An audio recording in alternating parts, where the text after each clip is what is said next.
Então, boa tarde a todos e todas.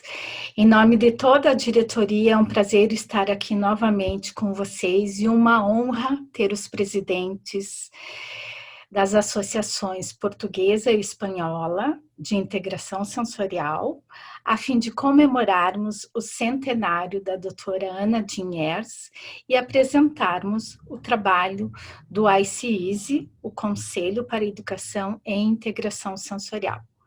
Mais uma vez agradeço o apoio da diretoria da ABS e nós vamos iniciar uma singela comemoração à doutora Ers, como já disse. Imagino que muitos já conhecem o que vamos falar. No entanto, esperamos que pessoas novas e outros profissionais não terapeutas ocupacionais possam escutar um pouquinho sobre a carreira da terapeuta ocupacional tão extraordinária, doutora Ana Dinhers. E logo depois apresentarei os membros fundadores e diretivos do ICEASE. Como já disse, hoje estamos aqui reunidos para comemorarmos o centenário da doutora Ers, e a ABS, juntamente com a ICEASE, quer homenagear essa mulher, terapeuta ocupacional, cientista, visionária, adjetivos atribuídos pela classe, e nós acrescentaríamos dedicada, desbravadora, extraordinária, que contribuiu de forma tão significativa à vida de tantas crianças, adolescentes, que enfrentam desafios de participação e engajamento no seu dia a dia, devido a problemas sensório-integrativos e praxis. Para quem não sabe, a doutora Ana Dinhers era uma terapeuta ocupacional norte-americana, nasceu numa fazenda na Califórnia em 1920. Durante toda a sua infância, lutou com suas próprias dificuldades de linguagem, entre outras, as quais futuramente veio a estudar sobre esses problemas. Recebeu seu bacharelado e mestrado em terapia ocupacional em 1945 e 54, respectivamente, na Universidade Sul da Califórnia. Realizou doutorado em 1961 pela mesma universidade em neurociências, na psicologia educacional. E em 1964, seu pós-doutorado no Instituto de Pesquisa do Cérebro, o qual trabalhou também com renomados fisiologistas daquele instituto. Em 1963, recebeu um prêmio honoris, a Conferência Clarke-Sligo, que é uma importante premiação de reconhecimento ao seu extensivo e científico trabalho dentro da terapia ocupacional. Os estudos, pesquisas e descobertas da doutora Ana Dinhers deram início a uma das abordagens mais estudadas e ainda pesquisadas na área da terapia ocupacional infantil na atualidade. As pesquisas são de alto rigor científico e são conduzidas por terapeutas ocupacionais com expertise no tema, no assunto. Durante toda a sua carreira, pesquisou um novo paradigma para a explicação de uma variedade de problemas neurológicos e de aprendizagem em que crianças e adolescentes que até então não eram compreendidos, as disfunções de integração sensorial. Doutora Ana Dinhers usou os termos integração sensorial, respostas adaptativas e praxis de maneira a refletir sua preocupação com as ocupações das crianças. Seu trabalho pioneiro na terapia ocupacional, baseada na integração sensorial, vem desde a teoria, métodos avaliativos, entre eles o teste de integração sensorial e praxis, considerado teste padrão ouro, a intervenção e o design dos equipamentos, que juntamente confeccionou junto com seu marido. Seu trabalho inicialmente foi com crianças com dificuldade de aprendizagem e questões neurológicas, bem como com adultos com as mesmas questões neurológicas. Enfatizou seus esforços com crianças com problemas perceptuais, de aprendizagem e de comportamento, e que tais problemas, como já disse, não poderiam ser atribuídos a outras causas conhecidas. Até hoje, essa população se beneficia da intervenção de integração sensorial, bem como crianças com trissomia 21, prematuros, deficiência visual, entre outras, desde que apresentam problemas sensório-integrativos que impactam a participação e o engajamento nas diferentes áreas de ocupação. A doutora Jean Neers deixou um legado extraordinário que continua com as terapeutas ocupacionais, dentre as quais algumas foram suas alunas, assistentes de pesquisas, colegas, como a doutora Zoe Meyu, doutora Suzanne Smith-Rowley, doutora Diane Parham, doutora Rosiane Schaff, doutora Shelley Lane, entre outras, e que, por nossa sorte, algumas delas são as nossas mentoras. Suas discípulas referem a doutora Ers como uma mulher tranquila, que falava o suficiente, sabendo observar e entender muito bem a criança. Muito observadora e sempre buscando incentivar, motivar, acolher tanto as crianças que atendia, que avaliava, quanto as terapeutas ocupacionais que as supervisionava. Exigia que cada uma das profissionais, terapeutas ocupacionais, soubessem muito sobre neurociências e sobre a teoria de integração sensorial antes de irem para a prática supervisionada. A intervenção atualmente é chamada de integração sensorial de Eers para qualificar e preservar preceitos teóricos, filosóficos, científicos da teoria original e diferenciar de outras abordagens que utilizam outras coisas sensoriais. Como já dissemos em um webinário anterior, colocar uma criança no balanço não significa que você está fazendo integração sensorial de Eers. Com o coração cheio de gratidão e emoção, gostaríamos de homenagear a ABS e o ICEASY, a nossa terapeuta ocupacional. Feliz aniversário, doutora Eers, e nosso muito obrigado por tornar a vida das crianças e seus familiares com mais engajamento e participação no dia a dia. Temos certeza, seja onde ela estiver, esperamos que ela esteja muito feliz com o desenvolvimento das crianças com as quais trabalhamos. E agora, vamos apresentar o ICEASY. Aqui nós temos algumas frases que a doutora Eers nos deixou, que muitos utilizam nos seus cards, enfim, no dia a dia. E eu quero apresentar agora os membros diretivos e fundadores, o terapeuta ocupacional Paulo Fernandes, presidente da Seven Sense, a terapeuta ocupacional Isabelle Beltri, presidente da Associação Espanhola de Integração Sensorial. Ambos os presidentes foram os fundadores das respectivas associações. O Paulo, se eu não estou enganada, sempre continuou na presidência na associação. A Isabelle iniciou, voltou atualmente.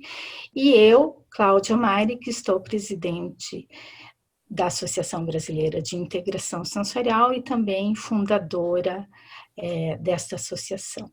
E somos membros diretivos e fundadores do Conselho Internacional para Educação e Integração Sensorial, de Eers. Agora eu vou convidar o Paulo, cada um depois pode se apresentar, mas gostaria de convidar o Paulo, primeiramente, por ser o presidente deste conselho, a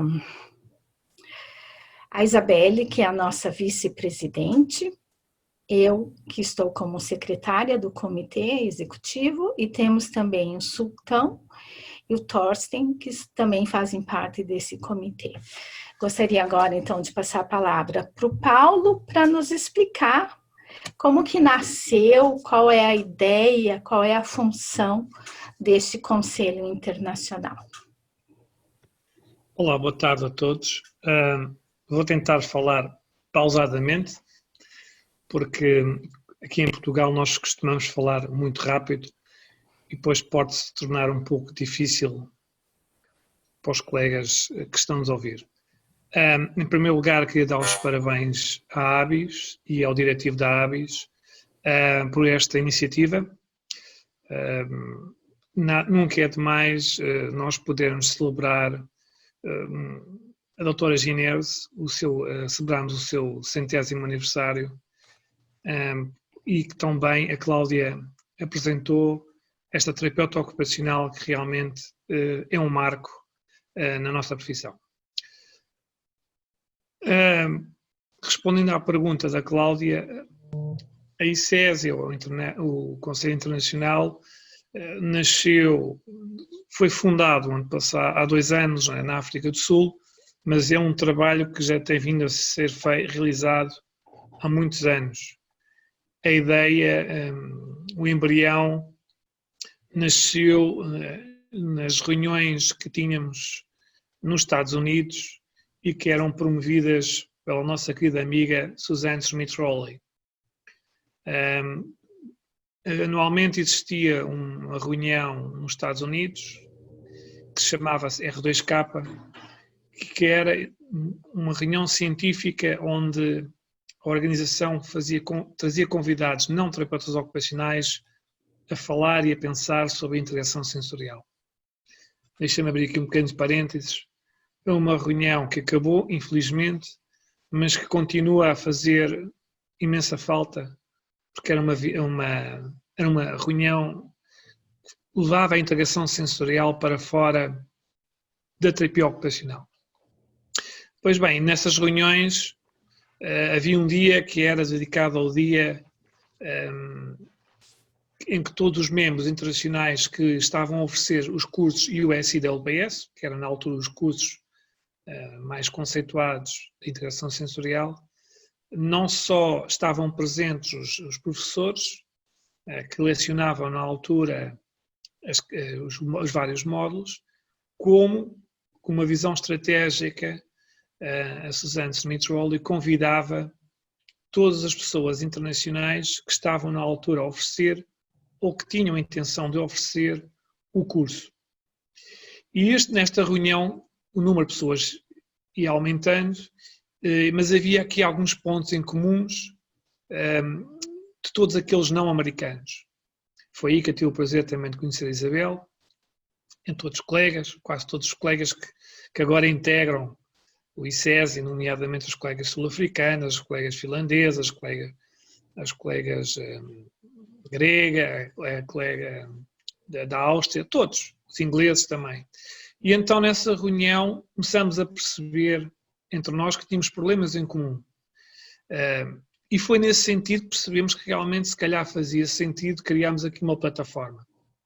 E estas reuniões foram durando anualmente e até que finalmente conseguimos chegar a bom porto, por assim dizer, na reunião da África do Sul em que constituímos então este Conselho Internacional, que tem um objetivo muito claro, que é promover educação em educação sensorial de Ginés de qualidade.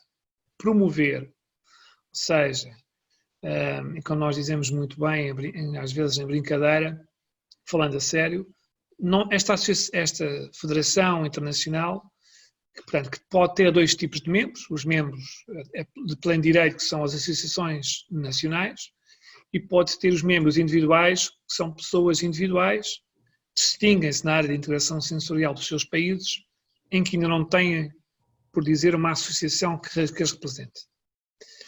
E pretende-se exatamente, dizia eu, não é de forma alguma fazer de polícia. O objetivo nesta fase foi redigir um documento em que fosse concordado e aprovado por todas as associações nacionais aquilo que seriam os requisitos mínimos para um curso ou uma formação ser considerada aceite mundialmente dentro dos seus membros. E foi isso que nós fizemos. E foi isso que foi aprovado agora no ano passado, final do ano passado, em Hong Kong. Muito bem. Acho que a Isabelle poderia contar para nós quem são esses membros, e daí a gente começa falando dos padrões mínimos da formação e todo o processo de experiência que o terapeuta ocupacional pode percorrer. Acho que seria bacana apresentar os membros que fazem parte desse Conselho Internacional. Obrigada, Paulo, por enquanto, já volta. Bom, como falava Paulo, os membros são organizações, os membros plenos são organizações como a ABIS, como a Seven Senses, a ACE, organizações que têm como objetivo também promocionar a qualidade de aplicação de abordagem da doutora Ayers. Então, compartilhamos esse mesmo objetivo de que os profissionais que estão querendo uma formação podem ter um padrão de qualidade, né, e compartilhar essa possibilidade de um terapeuta viajar a outro país e ter reconhecida a sua formação, porque temos esse acordo de que é uma formação de qualidade. Como explicava Paulo, algum país que não tem uma associação e que está para querer participar. Pode, e também o ICEASY está lá como para criar um contexto onde esses países que são mais novos podem ter um ponto de referência para criar um programa, uma estrutura, um contexto que é de acordo com os princípios do ICEASY. Mas todos os membros têm que estar trabalhando nesse mesmo sentido. Eu acho que é importante dizer que nos congressos internacionais que vem acontecendo, o primeiro acho que foi em Finlândia, né, Paulo? Essas reuniões do ICEASY têm acontecido, obviamente no começo ainda não tínhamos esse nome, mas como o Paulo disse, foi fundado no Congresso Internacional da África do Sul, e o ano passado foi redigido, foi concluído o documento que rege os padrões mínimos para os programas de formação e integração sensorial de ERS, que foi aprovado no dia 13 de outubro, no respectivo Congresso Internacional.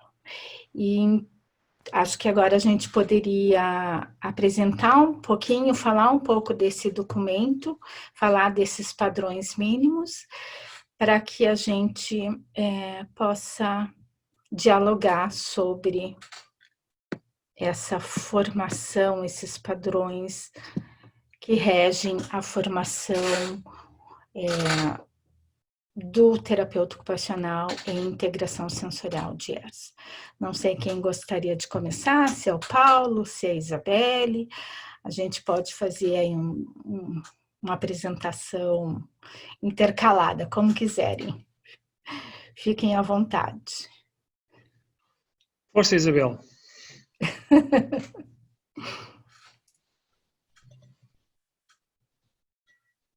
Tá bom? Dá para visualizar, Isabelle? Sim, está bom. Então, a ideia é que existe algumas áreas que temos reconhecidas como parte dessa abordagem e que são importantes, são impossíveis de evitar, né? Foi um trabalho de muitos meses, prévio, inclusive, prévio à criação oficial, digamos, do IC-EASY, e que continuou depois, mas que realmente o primeiro critério é a duração. Estamos falando de um programa de formação completo que tem uma duração de um mínimo de 120 horas. E essas 120 horas têm que estar distribuídas entre 4 áreas importantes, que são os fundamentos teóricos, que inclusive a neurociência, que é a base desta abordagem, a metodologia de avaliação, que tem que incluir umas medidas estandarizadas, que neste preciso momento a única ferramenta que temos é o CIPT, a ferramenta desenvolvida por a doutora Ayers.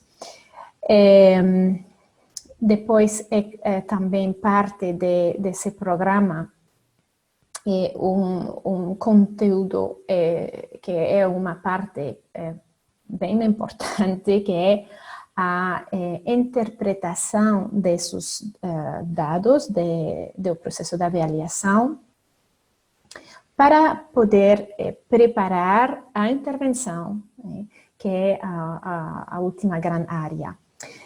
Na parte da intervenção, você tem que falar de fidelidade, os princípios da fidelidade da abordagem. E também parte deste programa tem que incluir uma metodologia de avaliação do participante. Não pode ser que o participante esteja lá e só ouvindo, não. Tem que fazer algum trabalho, casos clínicos, alguns trabalhos ou apresentações para que os instrutores possam avaliar o participante. E também parte importante destes padrões de qualidade é que determinados conteúdos são apresentados em pessoa, é dizer, que aunque estamos na idade do Zoom e de online, somos terapeutas ocupacionais, é uma profissão de fazer, e também essa abordagem é assim, e portanto coisas como o processo de avaliação e o processo de intervenção são coisas que sim, sem dúvida, têm que ser aprendidos e praticados em presença do instrutor, como material específico ou de avaliação ou de intervenção. Então, resumido, é um pouco as grandes linhas desse padrão. Gostava de acrescentar, de cimentar aqui o que a Isabel disse,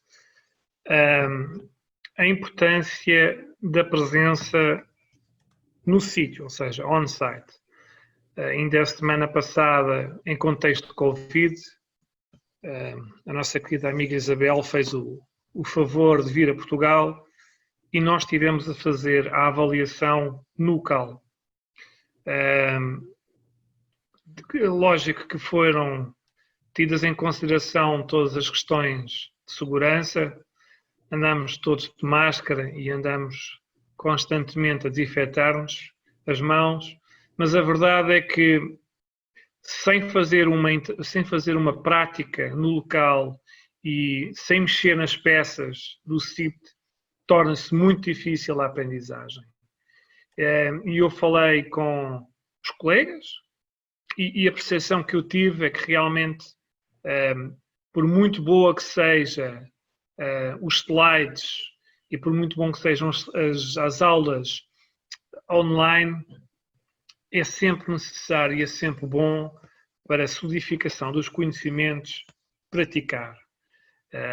E pronto, e também temos aqui uma outra questão, é que não existem em Portugal 40 CIPTs para que todos possam praticar, não é? Ou seja, é uma evidência, em Portugal não existe, em Espanha tão pouco, e também no Brasil de certeza absoluta que cada participante de um curso não vai ter um CIPT, ou seja, isso era importante, mais uma vez, o presencial, porque aí eles podem mexer nos materiais.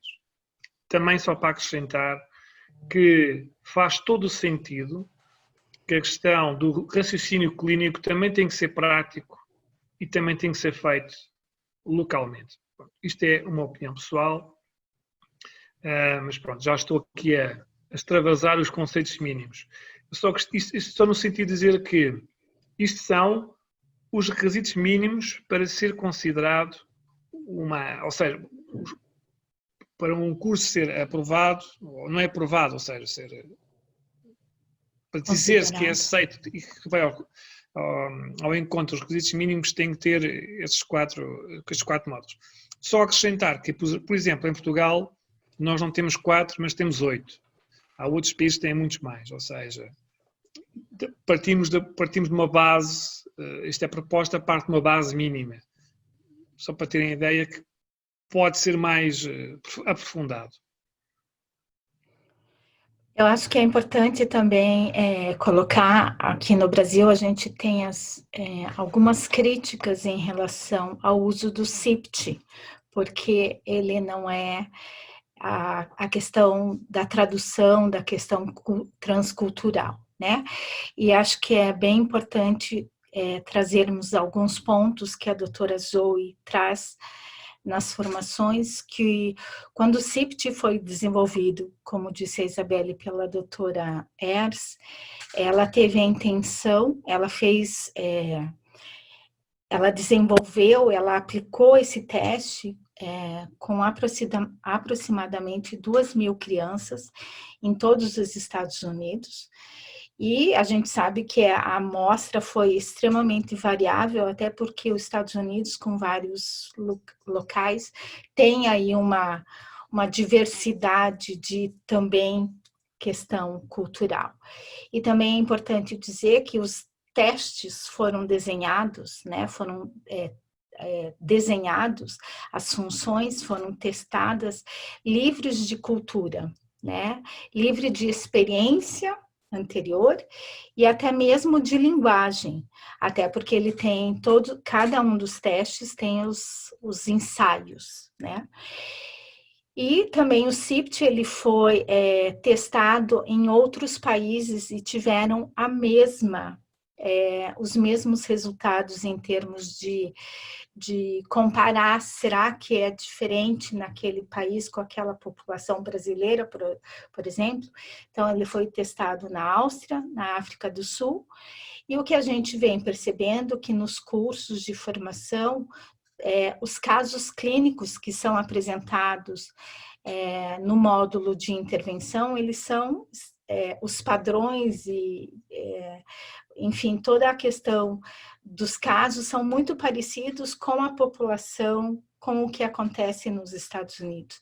Então, é um teste, sim, que a gente pode estar utilizando. Obviamente, agora, o EASY a gente sabe que o CIPT é um teste caro, né? Aqui no Brasil, a gente tem algumas terapeutas ocupacionais que compraram em grupo, o que facilitou muito, né? Mas a questão do pendrive, do teste, enfim, é um teste caro, mas a gente agora, como o Paulo disse, provavelmente o ano que vem a gente vai ter o EASY pronto, né? E ele está sendo... a gente vai ter está tendo coleta de dados normativos em vários países, aproximadamente 100 países. Então, isso vai facilitar e a gente vai poder usar essa avaliação de uma maneira muito tranquila. Mas, mesmo assim, o CIPT é um teste que a gente pode usar com muita tranquilidade, né? Mais alguma informação a respeito da formação, talvez? Só para falar um pouquinho mais do CIPTE e a importância dessa fase da avaliação com ferramentas estandarizadas, com grupo normativo.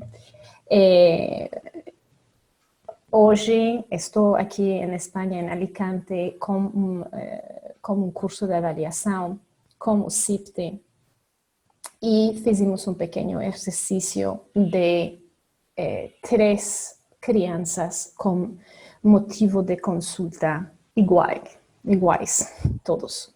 A criança não fica na cadeira e se mexe muito. As 3 crianças tinham resultados bem diferentes no CIPTE e nas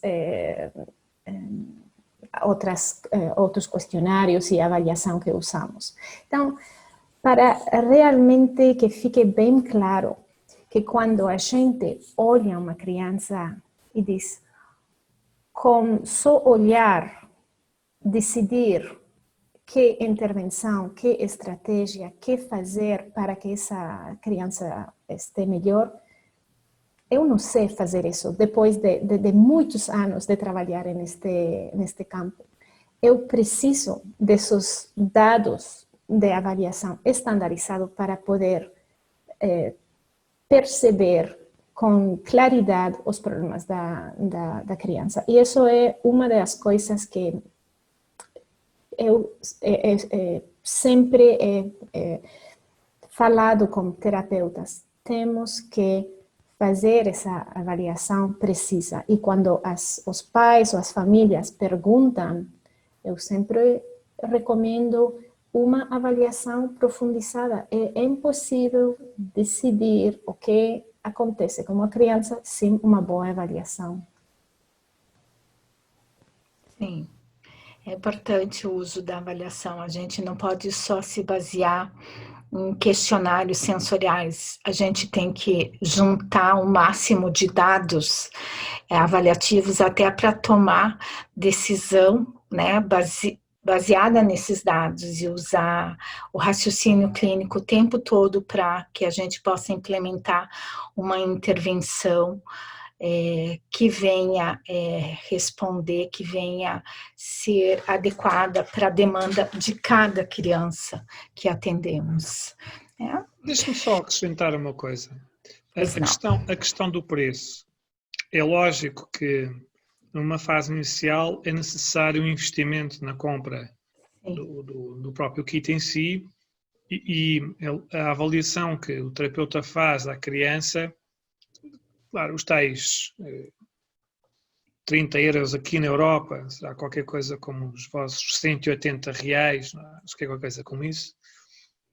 Temos que ver que são investimentos, exatamente o que Isabel dizia, o que tu dizias, ou seja, se eu souber quais são os reais problemas sensoriais que a criança tem e eu só conseguirei saber de uma forma clara, às vezes não é clara, mas pronto, mas com uma grande ajuda é através da avaliação.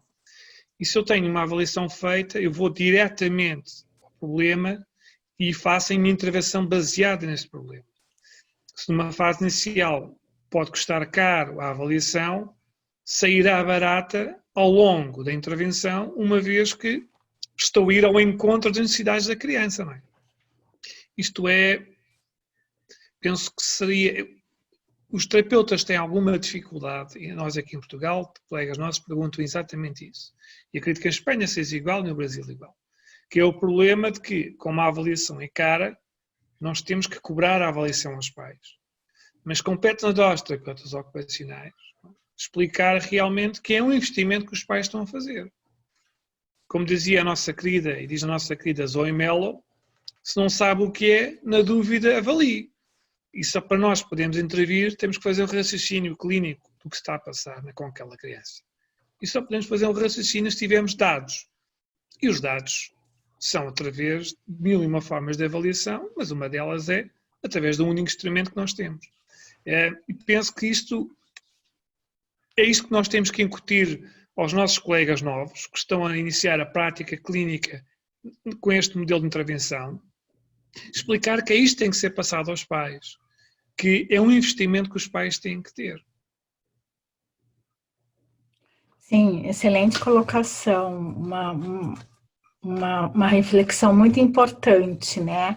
E aqui nós, brasileiros, temos feito muito isso, assim, de adquirir a mala do CIPT em grupo, né? Então, muitas terapeutas ocupacionais distribuídas aqui em estados fizeram isso e, obviamente, vão repondo aí as folhas de teste e o pendrive, né? Infelizmente, ainda não é uma prática de usar o CIPT diariamente ou semanalmente, mas o que a gente tem visto, os terapeutas ocupacionais aqui do Brasil têm dado muito mais importância aos testes avaliativos e padronizados, né? Tanto é que vem buscando uma educação continuada em relação a outros testes também, como o BOT, né, que até o Paulo viria esse ano, o PED, enfim, outras avaliações que podem também contribuir com o raciocínio clínico dessa criança. Mas, sem dúvida nenhuma, quando a gente consegue aplicar o CIPT, ele nos traz uma fotografia muito precisa daquela criança e, com certeza, facilita o nosso raciocínio para uma intervenção muito bem colocada. Em relação aos programas, a essa formação, acho que é isso, né? Claro que agora, no tempo do Covid, a questão do presencial, do online e até mesmo do remoto ao vivo, né? Está sendo um pouquinho diferente, mas o ICEASY prima que a grande maioria, o número de horas, né? Mais de 50% da carga horária seja feita de maneira presencial, né? Se possível, quase 100%. Querem colocar mais alguma coisa sobre a formação? Podemos ir para processo de aquisição de experiência, como que a gente chegou até aí e como que vai. A gente sabe que esse processo, a gente vai ter aí uma grande demanda em termos de trabalho, né? Mas acho que seria bacana falar um pouquinho dos níveis. Paulo, Isabelle, não sei quem quer começar. Explicar até um pouquinho como que a gente chegou a esses níveis, né? Como que foi baseado em outras profissões, em outros dados. Acho que seria importante, né? Deixar claro que não foi tirado do além, né? Isso, posso explicar um pouco e depois Paulo vai falar mais claro em português. A ideia é que, como vocês sabem, uma das preocupações é a pessoa que fez uma formação o ano passado e de repente está a dar cursos ou está a ser mentor ou supervisor. E essas são coisas que chamam muito a atenção para as pessoas que têm mais experiência e que têm uma visão de tudo o que temos que aprender pessoalmente antes de poder ajudar a outra pessoa. Então, esses níveis, como falava Cláudia, não são inventados por nós, são coisas que existem em outras profissões sanitárias e que também são reflexados em muitos âmbitos profissionais. Essa progressão sabes, terminei este ano o curso, o que tenho que fazer, ok, levo 2 anos trabalhando, o que tenho que fazer para poder seguir no caminho, e em cada passo explicar exatamente que tipo de experiência, que tipo de exigências é necessário para considerar que a experiência representa pues, um nível superior. E tudo isso feito com colegas que têm mais experiência e que guia os mais novos. É um processo de mentorship, de aprendiz que existe desde sempre em todas as profissões. Talvez Paulo pode aclarar alguma coisa mais. A questão é, isto foi retirado, adaptado a partir de um modelo, de uma técnica, de um modelo de intervenção em psicologia.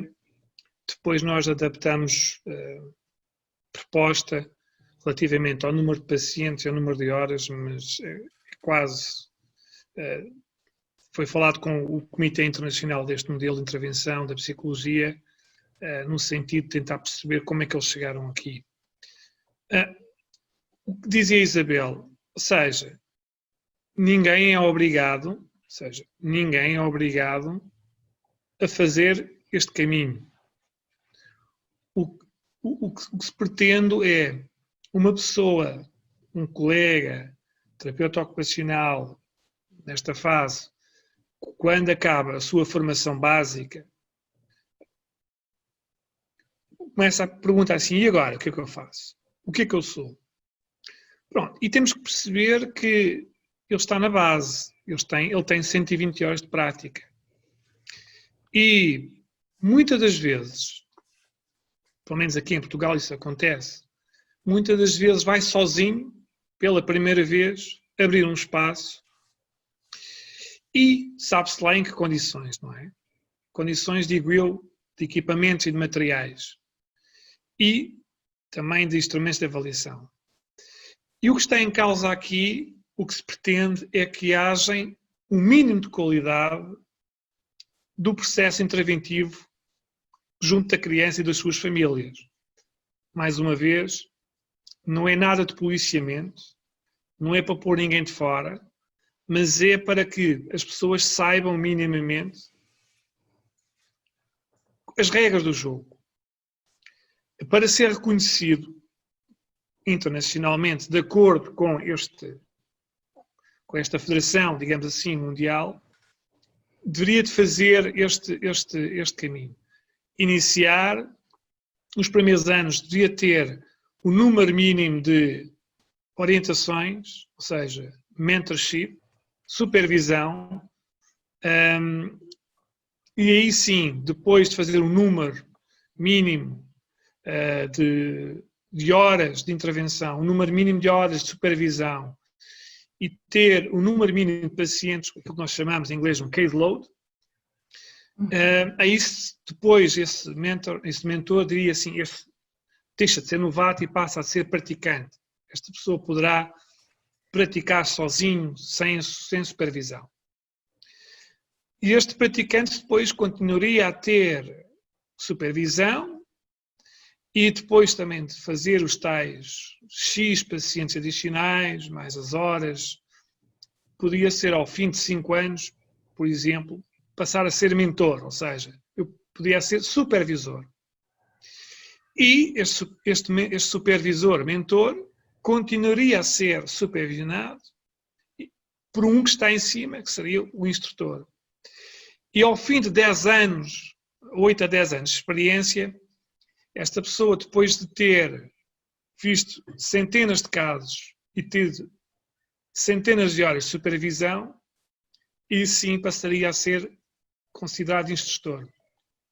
E seria este nível de instrutor que será o nível necessário para que os cursos que nós falamos no início do nosso webinário seja reconhecido. Ou seja, aquilo que a Isabel dizia muito bem, explicar os requisitos mínimos para os cursos ser reconhecido, tem que ter aqueles 4 módulos, aqueles 4 cursos, tinha que ter aquelas condicionantes das horas presenciais e o número mínimo de horas, mas também todos eles têm que ser administrados por um formador de nível de instrutor. Pronto, ou seja, e este seria o caminho. Este caminho, esta escadaria, serve para explicar àquele colega que acaba o curso hoje: eu quero ser uma Suzanne Smith-Rowley. Pois muito bem, é muito simples, as regras estão aqui, é só pôr-se a trabalhar. E acho que o caminho é claro, ou seja, para todos. Só deixar aqui um ponto, porque é muito importante que fique muito claro, portanto, que eu gostaria de deixar claro. Ninguém obriga ninguém a fazer este caminho. As pessoas podem acabar o curso inicial e ficar ali.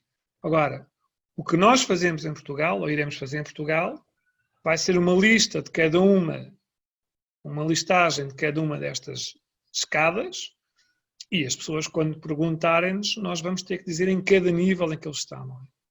É lógico que um pai, por exemplo, ao procurar um terapeuta ocupacional que trabalhe num modelo de integração sensorial, ao saber que existem vários níveis, provavelmente vai procurar aquele que tem mais experiência, não é? Diremos, o mais graduado, o mais experiente. É importante isso, né, Paulo, que vocês colocam, principalmente pela qualidade e pelo cuidado que a gente tem que ter com essas famílias, né? O que a gente vê aqui no Brasil, e eu gostaria que vocês colocassem um pouco do ponto de vista de vocês, e também do ICEASY, como que a gente vai fazer essa logística, né, esse processo de dizer exatamente, por exemplo, eu sou convidada a supervisionar uma terapeuta ocupacional, me sinto altamente capacitada para isso, né? Mas o que eu tenho que, por exemplo, essa pessoa que está recebendo a minha supervisão está provavelmente entre o nível inicial e o nível praticante. Um documento, uma declaração, o tempo mínimo, o que o ICEASY pode nos dizer a respeito disso?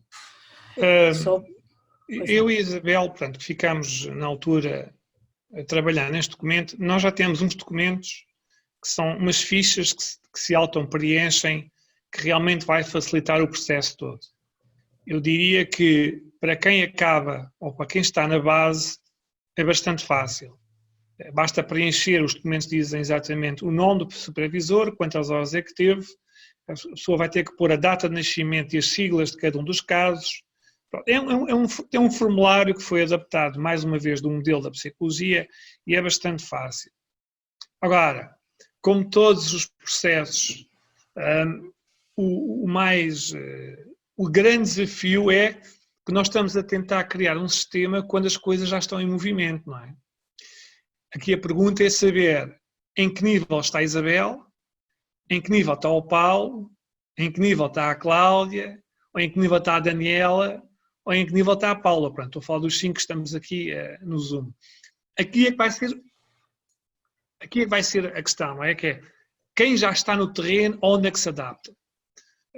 Lógico, para a Isabel provavelmente é fácil, uma vez que ela já é instrutora da classe e provavelmente será nível de instrutor. Mas eu diria, para aqueles que estão aqui a meio, entre praticante e mentor, será mais complicado. Vamos ter que arranjar uma estratégia. Não tenho a resposta. Eu penso que a Isabel também ainda não pensou muito nisso. Mas, sim, de acordo. Vai ser mais complicado quem já está no terreno. Deixa-me só dizer, tenho aqui, eu estou a seguir a nossa, não sei se posso, estou a seguir aqui a nosso webinar no Facebook e temos aqui uma pessoa que está a fazer aqui uma pergunta que eu posso responder porque é uma sigla que nós usamos em Portugal, que é o CAP. O CAP, agora, a resposta para a Maria Cristina Oliveira, não sei se é portuguesa, se é brasileira, mas pronto, é uma colega. O CAP é a certidão de aptidão profissional, ou seja, que significa que tem técnicas de lecionamento, ou seja, é um certificado que nós temos de ter em Portugal, que é para sermos preletores. Eu diria que no Brasil, provavelmente, vocês têm que ter uma formação específica para ser instrutor. Não é uma formação académica, é uma formação, ou seja, das práticas de como ser preletor num curso. Pronto, isto é só para responder aqui à Maria Cristina Oliveira. Obrigada, Maria Cristina Oliveira. Isabelle, gostaria de complementar?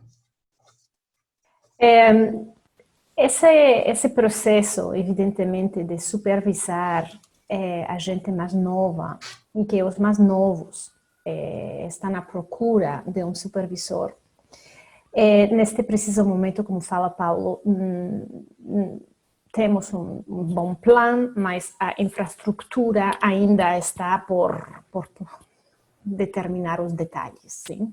Mas o que é digamos, como se vai fazer? Então, neste momento,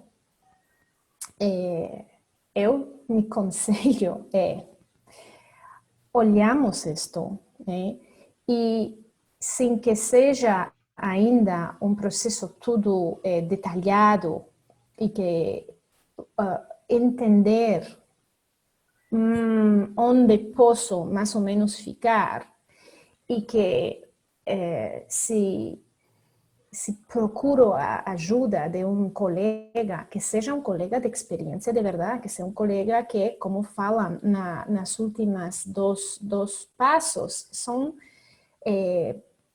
pessoas que têm demonstrado experiência na criação e transmissão da informação acadêmica por escrito, virtualmente, em persona. Estamos falando de pessoas que publicam, pessoas que têm uma experiência não só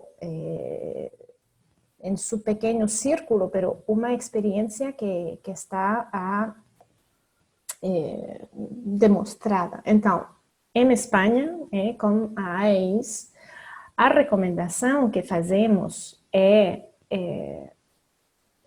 isso, essa pessoa, que formação tem, que está à procura um supervisor, essa formação, esse supervisor que você procura e que se oferece como supervisor, que formação tem, quanta experiência tem alguma experiência demonstrada em alguma publicação, apresentações em congressos.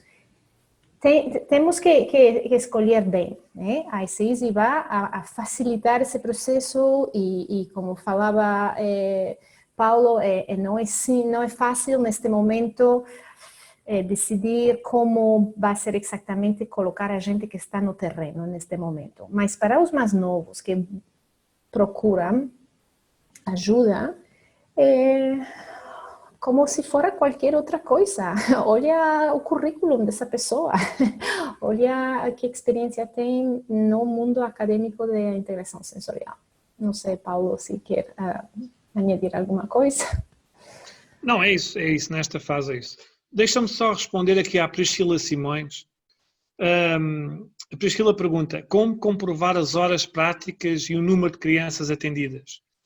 Isso é um mentor, ou seja, um mentor é quem vai validar, ou seja, quando nós estamos sob supervisão, o nosso supervisor vai ter que assinar uma folha a atestar que realmente nós vimos aquelas crianças e que tivemos prática com aquelas crianças. Provavelmente a Priscila a seguir irá perguntar, e como é que o mentor sabe? Exatamente, por isso é que existem as aulas de supervisão, não é? O supervisionado vai ter que provar que exatamente viu essas crianças e que as avaliou. Porque a qualquer momento o supervisor pode fazer perguntas e pode discutir aquele caso, por exemplo, dos 20, não é? Ou seja, isto também é um pouco na base da confiança e da relação de confiança entre o praticante e o mentor ou o supervisor. Mas aqui o supervisor terá um papel fundamental, ou seja, supervisor mentor, será ele que irá atestar realmente, ao assinar aquela folha, que perguntou e certificou-se junto do novato ou do praticante que realmente aquelas crianças foram alvo de intervenção e que aquelas horas foram realmente efetuadas, não é? Eu acho que é importante colocar, né, que é toda essa questão da documentação e de como que nós do ICISE vamos processar tudo isso, né, os membros também que fazem parte do ICISE, né, a gente tem essas reuniões a cada tempo e nos congressos a gente tem a reunião maior, mas a gente vem conversando e discutindo qual vai ser a melhor maneira de conduzirmos isso, né? Quando o Paulo estava falando, provavelmente, quando a Priscila fez, uma das possibilidades que a gente ainda vai também estar discutindo, são os registros, né? Nós aqui do Brasil temos que ter, conforme o nosso conselho regional, tudo muito registrado, né? Nós chamamos de prontuários, não sei se em Portugal e Espanha como chama, mas talvez essa seja uma das formas que a gente possa estar também complementando essa questão de provar o número de crianças, de pacientes e tudo mais. Então, esse grupo que faz parte do ICISE também está pensando muito como que nós vamos estar processando toda a questão da documentação e até mesmo, né, um selo de qualidade para as formações, né? E aqui acho que é importante dizer que o ICISE, ele tem uma preocupação com as formações maiores. Os cursos, né, menores, os cursos introdutórios, outros cursos, eles deveriam pelo menos receber a orientação das respectivas associações de cada país. É assim que pelo menos eu, Paulo e Isabelle pensamos, porque cada país tem a sua problemática, a sua característica, né? Enfim, acho que é importante colocarmos sobre isso. Deixa-me só acrescentar. Sim, só acrescentar. É lógico que cada país, dentro destas orientações internacionais, cada país pode arranjar estratégias para ir ao encontro destes objetivos, não é? Eu posso partilhar convosco, nós em Portugal vamos, por assim dizer, matar o mal pela raiz. O que é que nós vamos fazer? Estamos em conjunto com colegas de Espanha, a nossa pós-graduação vai passar para um nível superior e já vai incluir 20 horas de supervisão, ou seja, a partir da próxima edição, é nosso objetivo, na nossa pós-graduação, que ninguém sai com o certificado sem que tenha feito, no mínimo, 20 horas de supervisão após ter concluído o módulo de intervenção. Ou seja, estamos a passar por uma fase seguinte. Também só aqui para tentar explicar, a nossa pós-graduação é uma pós-graduação de 18 meses que irá para ser uma pós-graduação para 24 meses, não é? Ou seja, é uma coisa que se faz ao longo do tempo e tem mais módulos, como eu disse há pouco. Mas aqui nós já conseguimos minimamente estimular para que as pessoas possam ter um número mínimo de horas de supervisão mal acabem a sua formação de base. É importante isso. São aspectos que cada país vai ter que pensar, né? Nos Estados Unidos, cada formação, cada curso com um mínimo de horas, eles vão ganhando créditos, né?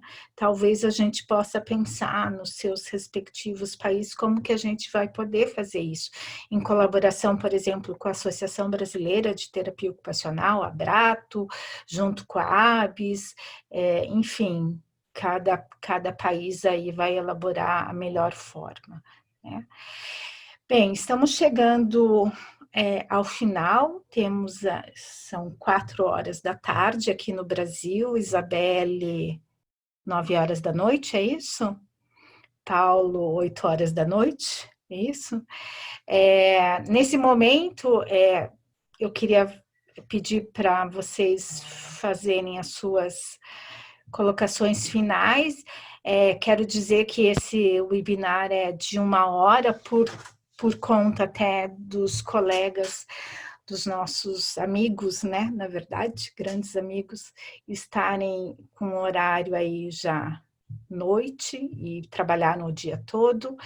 E até para deixar, para que nesse primeiro momento as pessoas absorvam essas informações e só um pouquinho e façam aí uma reflexão e quem sabe um próximo encontro para a gente estar discutindo outras questões relativas aí ao processo de aquisição de experiência e mesmo a formação. Então, agradeço desde já a colaboração, a presença e o estar conosco mesmo num sábado, não sei como fala sábado em espanhol. Sábado. Sábado. Enfim, gostaria, em nome da ABS, agradecer muitíssimo e sei que algumas perguntas no Face vão podemos estar respondendo num próximo momento. Então, Paulo ou Isabelle, por favor, suas considerações finais. Vou deixar a mais graduada para o fim. Acho que fica sempre bem a mais graduada ficar para o fim, para fechar com chave de ouro. Queria só dizer 2 outras palavras. Agradecer o convite, dizer desde já que estou totalmente disponível para que uma próxima sessão. Estou a ver aqui algumas perguntas que parecem muito pertinentes.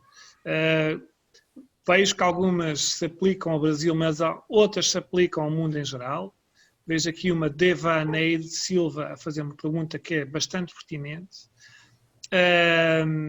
Entre outras, eu estou totalmente disponível para que nós, alguém da organização da ABIS, fazer um bocadinho checagem das perguntas e nós podemos eventualmente responder, porque eu acho que o mais valioso disto é nós continuarmos a discutir e tentarmos em conjunto conseguirmos evoluir. Para finalizar mesmo, dizer que os 2 documentos que nós apresentamos hoje são documentos iniciais que foram aprovados o ano passado e foram feitos dentro de um grupo de algumas pessoas, também não se podia perguntar ao mundo inteiro.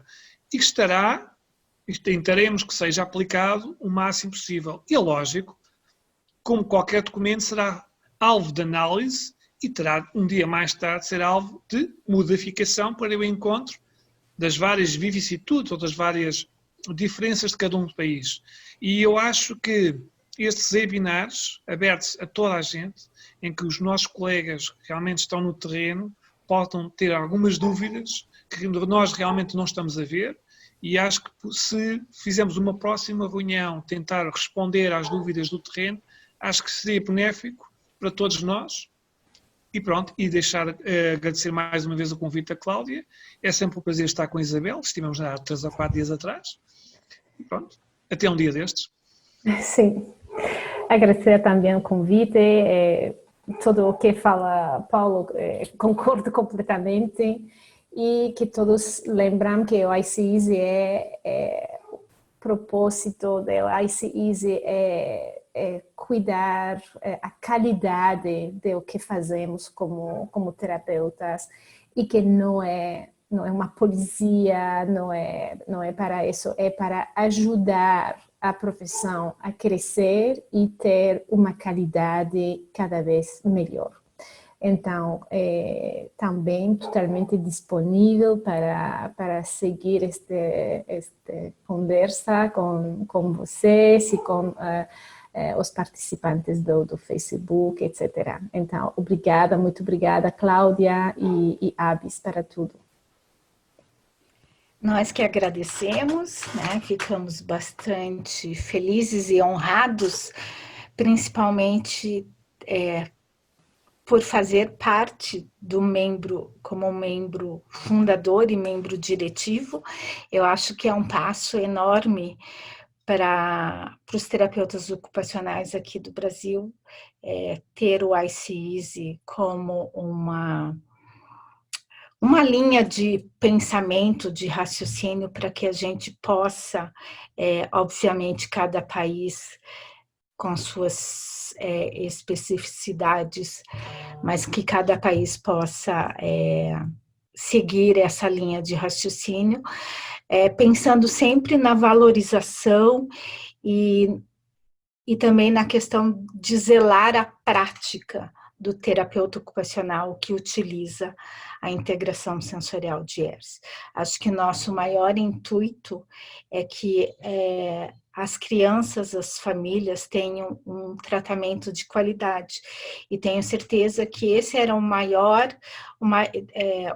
legado que a doutora ERS nos deixou, e assim mesmo, e bem como as mentoras, né, como a gente falou, as outras terapeutas ocupacionais que vêm trazendo esse trabalho com atualizações, com pesquisas novas e valorizando ainda mais o trabalho original da doutora ERS.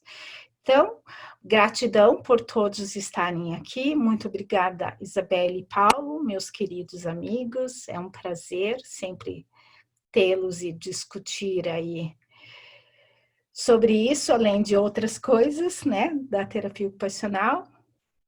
Fala, Paulo. Pronto, era para deixar um desafio.